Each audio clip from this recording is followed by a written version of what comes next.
Avrete visto sicuramente, perché me ne sono fatto banditore e propagandista anch'io, e che nelle reti, nei social network abbiamo molto pubblicizzato il documentario di Lorella Zanardo, Il corpo delle donne. Ma è immaginabile per voi una TV che procede all'incontrario, che prende un uomo della TV, Gigi Marzullo, faccio un esempio, no?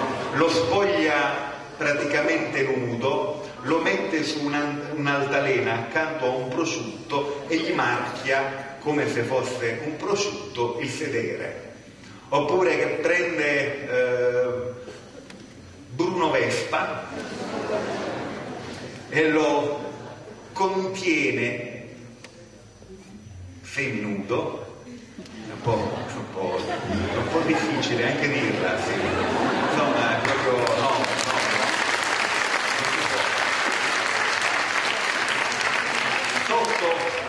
Sotto a una scrivania, e il suo ruolo è quello di essere lì, di ridere della umiliazione che gli viene inferta, perché questo in qualche maniera fa colore. Ma questa, la libertà che i maschi, diciamo, in questa epoca si sono presi nei confronti delle donne, è una libertà che va analizzata osservando la cronaca nera, in un paese in cui è facile che gli uomini uccidano le loro donne,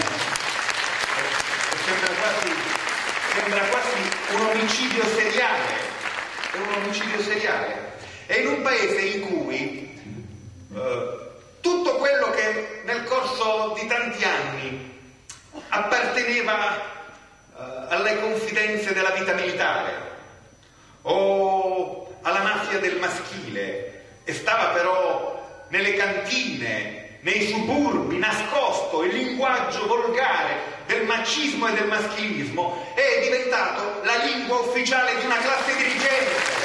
Questo è accaduto. Allora,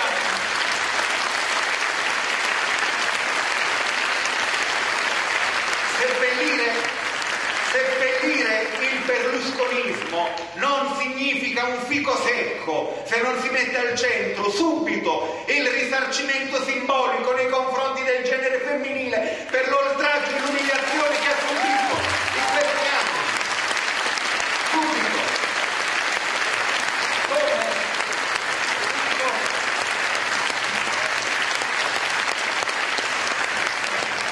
Siccome io sono quello carente di cultura di governo, indico subito una proposta di governo. Ecco, una proposta semplice. Sarebbe bello che il programma del centro-sinistra si aprisse con questa proposta. Nel futuro governo di centro-sinistra c'è un'assoluta parità di genere nella composizione dei ministri e delle ministre.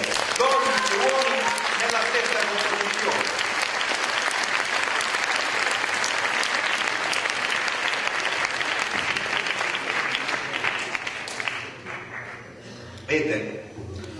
Vedete come libertà è un pugno nello stomaco per ciascuno di noi, è uno stimolo a riflettere, a mettersi... Che cos'è libertà per un disabile? Ecco, no? Oh, è un tema più interessante di Casini questo, no?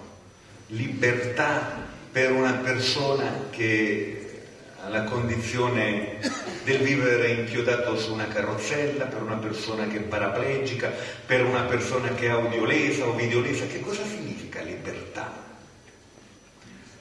Significa un po' di facile retorica o significa diritto al movimento, sia fisico che spirituale? Significa diritto a una mobilità che non è impedita se non relativamente dal suo specifico handicap, ma è impedita dalle barriere architettoniche, dalle barriere culturali e dalle barriere sociali. La libertà, dopo che la finanziaria di Tremonti ha prosciugato il finanziamento per il fondo per la non autosufficienza, è diminuita in questo paese, e lo vogliamo dire che se crolla il welfare e invece dei diritti, si regredisce a uno stato di pubblica empietà nei confronti delle persone in stato di fragilità. Questo significa che ciascuna di quelle persone sarà molto meno libera.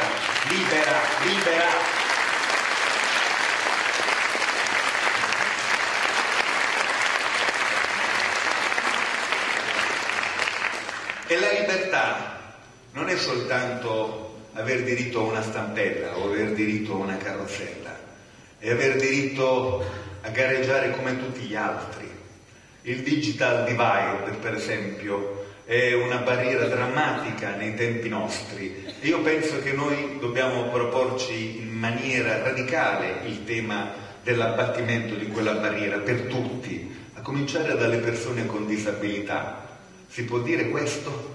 Mentre nelle scuole elementari i bambini disabili rischiano, almeno nel sud d'Italia, di non avere più l'insegnante di sostegno, e mentre la scuola elementare sta cambiando di segno. Scusate, questo è più interessante di Gianfranco Fini. La scuola elementare è un luogo fondativo dell'immagine che noi abbiamo del nostro paese, della sua civiltà. I maestri e le maestre della scuola elementare sono stati veramente i militi ignoti che hanno difeso e preservato la Repubblica democratica.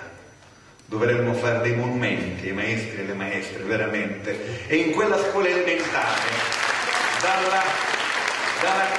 dalla nascita della Repubblica in poi, che cosa è andato in scena se non l'idea che i compiti educativi partono dall'assunzione che chi si ha di fronte non è una massa informe, ma è un insieme di individui, ognuno dei quali bisognoso di un progetto educativo individualizzato, e che prendere per mano un bimbo e una bimba e accompagnarlo nel percorso di apprendimento, perché un bimbo che non impara a leggere, a scrivere, a fare di conto è un borderline formato socialmente. Era questa la scuola elementare, ma se si torna a una scuola in cui i bambini sono delle sardine compresse dentro una scatoletta, che non ha mai il tempo di accorgersi della sofferenza, della domanda, dell'ansia che c'è sul volto di quel singolo bambino, che cosa diventa? Che cosa diventa? No, la funzione educativa. No, come fai?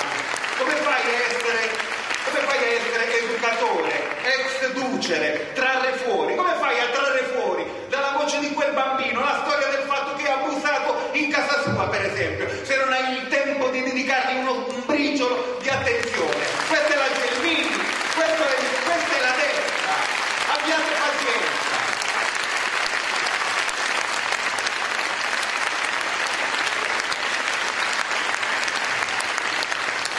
E attenti, questo non è un'anomalia italiana, è anche un po' nauseante occuparsi della fenomenologia di Berlusconi piuttosto che della fenomenologia del berlusconismo. Tenderei a non dare più interesse e attenzione alla figura del Premier, vorrei occuparmi di più del berlusconismo. Il berlusconismo è un'idea di fuoriuscita dal welfare ed è una interpretazione del principio costituzionale della sussidiarietà molto precisa, che sta andando in auge in tutta Europa. È l'idea che sussidiarietà non è il pubblico e il privato che si integrano, ma è il pubblico che abdica ruoli fondamentali e affida al mercato la salute delle persone come una merce qualunque, la salute, l'istruzione, i diritti fondamentali. Questo è.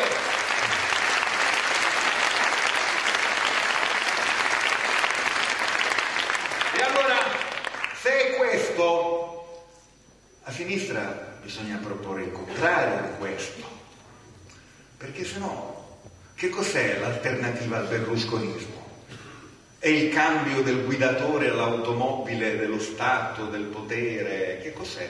È un cambio di ceto politico. Capite perché io non ho mai amato la parola alternanza?